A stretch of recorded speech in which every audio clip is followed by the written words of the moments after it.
Halo teman-teman, kali ini kami akan menjelaskan tentang perancangan dan pengembangan produk dan proses pembuatan lampion. Sebelum masuk ke pembahasannya, alangkah baiknya kami memperkenalkan anggota tim kami terlebih dahulu. Dengan saya sendiri, Riel Arjuna Munte dengan NPM 2281500066 dan dengan teman saya, Sevia Endang Manalu dengan NPM 2281500088, Diska Aulia dengan NPM 2281500072, Batara Johannes Sipayung dengan NPM 2281500032, Sanggam Raja Elroy Marbun dengan NPM 2281500048, Yosepin Sihombing dengan NPM 2281500062. Tim kami akan memulai menjelaskan tentang kegiatan-kegiatan penelitian. Yang pertama, analisis produk dan pengembangan produk melibatkan analisis dan evaluasi tentang proses produksi untuk menentukan bagaimana produk dapat dioptimalkan.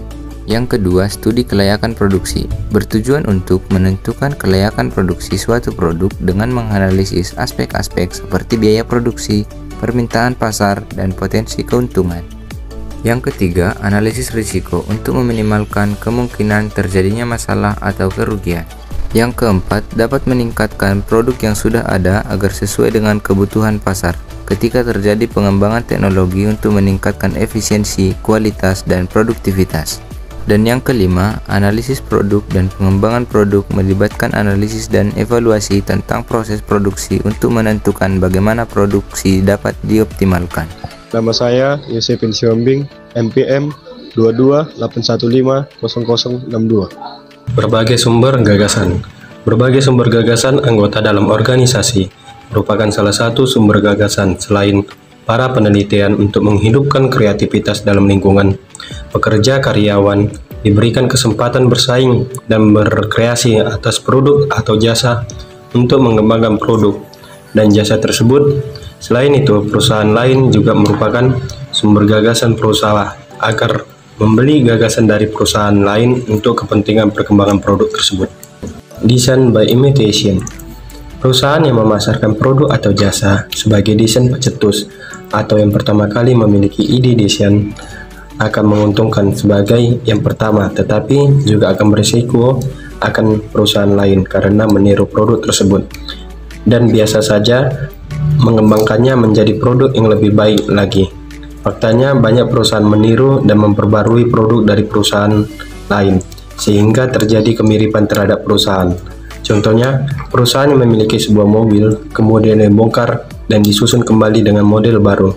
Spionase industrial merupakan salah satu cara untuk meniru produk dari perusahaan awal dengan cara melalui karyawan yang telah diberhentikan atau memiliki hati karyawan yang paling berpengaruh. Maka dari itu, perusahaan yang melakukan penurunan produk disebut sebagai second with the mods. Perkenalkan, nama saya Sevia Endang Manalu, NPM 2281500088. Produk Life Produk Life atau siklus hidup perusahaan merupakan pembagian tahap perkembangan suatu produk. Konsep ini muncul sejak Raymond Prescott merupakan manfaat kurva untuk menggambarkan penghasilan penjualan di Amerika Serikat tahun 1922. Ada 4 tahap periode siklus produk yang ditawarkan pada masyarakat, yaitu pertama, tahap pengenalan, kedua, tahap pertumbuhan, ketiga, tahap kejenuhan, keempat, tahap penurunan. Selain itu, dalam siklus hidup perusahaan terdapat 5 langkah perkembangan. Pertama, pencari gagasan, kedua, seleksi produk, ketiga, desain produk pendahuluan, keempat, penguji, dan yang terakhir, desain akhir. Ada beberapa hambatan dalam proses pengembangan produk seperti kurangnya gagasan ide pengembangan produk baru yang baik. Kedua, kondisi pasar yang semakin bersaing. Ketiga, batasan-batasan yang semakin bertambah dari masyarakat. Keempat, biaya prosesi pengembangan produk baru yang sangat mahal. Diversifikasi merupakan perluasan produk atau jasa yang meningkatkan pertumbuhan penjualan dan keuntungan perusahaan. ada 3 macam pengembangan diversifikasi, yaitu 1. Diversifikasi konsentrik, kedua diversifikasi horizontal, ketiga diversifikasi konglomerat. Situasi di atas dapat dirumuskan dalam bentuk grafik sesuai dengan teori ekonomi yang disebut variasi produk. Variasi produk mencakup jumlah produk, biaya per unit produk, dan laba atau keuntungan. Berikut adalah salah satu contoh video proses pembuatan produk lampion dari Stick S yang akan kami paparkan. Perkenalkan, nama saya Batara Johannes Sipayung, MPM 2281532. Perkenalkan, nama saya Sanggap Raja Roy Marbun, NPM 228150048. Di sini kami akan menjelaskan tentang pembuatan lampu tidur dari stick es krim. Alat dan bahan yang diperlukan untuk membuat lampu tidur adalah stick es krim, lem tembak, kabel, fitting, dan lampu. Pertama-tama rekatkan satu persatu stick es krim dengan menggunakan lem tembak sehingga membentuk persegi.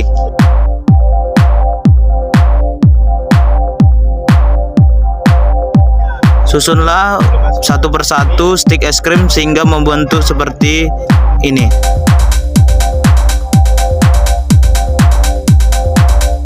Buat menjadi 2 buah persegi.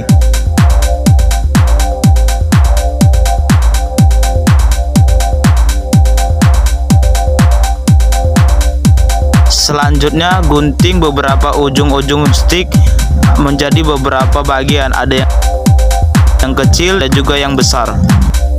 Kemudian lem stick yang sudah dipotong membentuk persegi. Kemudian tempel dengan lem tembak stick yang berukuran kecil di stick yang berbentuk persegi sehingga membentuk seperti dalam video ini.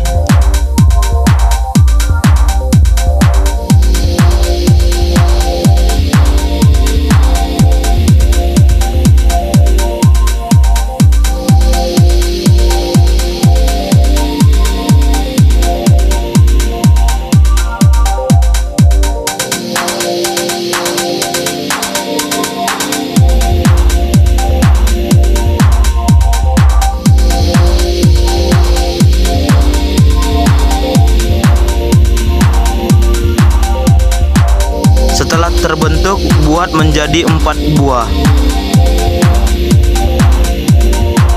Kemudian lekatkan 4 buah kotak stick yang baru dibuat dengan menggunakan lem tembak sehingga membentuk tabung.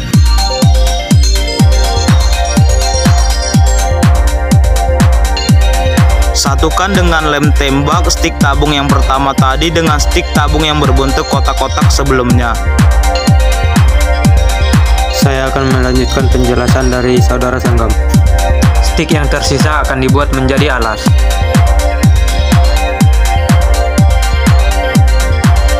Potong 2 buah stick, lalu rekatkan dan pasang di bagian bawah.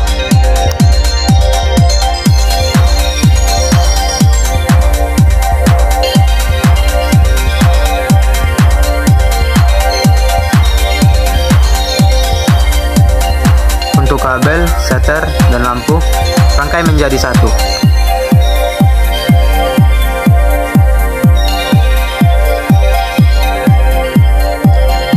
Pasanglah lampu yang sudah dirakit di bagian bawah menggunakan lem tembak.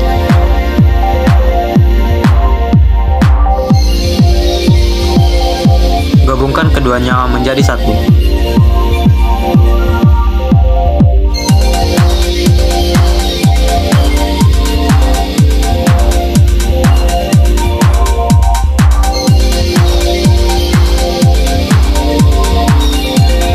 Untuk bagian atas, potonglah beberapa stick lalu tempelkan.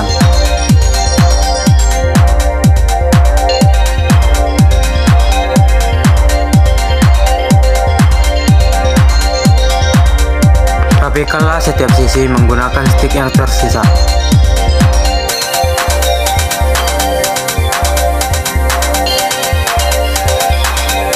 Beginilah hasil penjelasan video kami. Semoga dapat bermanfaat bagi kita semua. Terima kasih. Saya Diska Aulia dengan NPM 228150072. Kesimpulan yang bisa diambil adalah Lampu dari stick S bisa memberi nilai jual untuk suatu produk apabila produk tersebut juga memiliki kualitas dan fungsi yang baik. Untuk itu, setiap produk yang memiliki nilai jual pastinya akan ada produk lain yang akan menirunya jika terlihat laris di pasaran atau disukai konsumen. Untuk closing statement, saya akan mengutip dari perkataan Albert Einstein. Hidup itu seperti naik sepeda, agar tetap seimbang kau harus tetap bergerak. Sama halnya dengan perusahaan, agar perusahaan tetap seimbang harus ada pergerakan atau mengikuti perkembangan teknologi.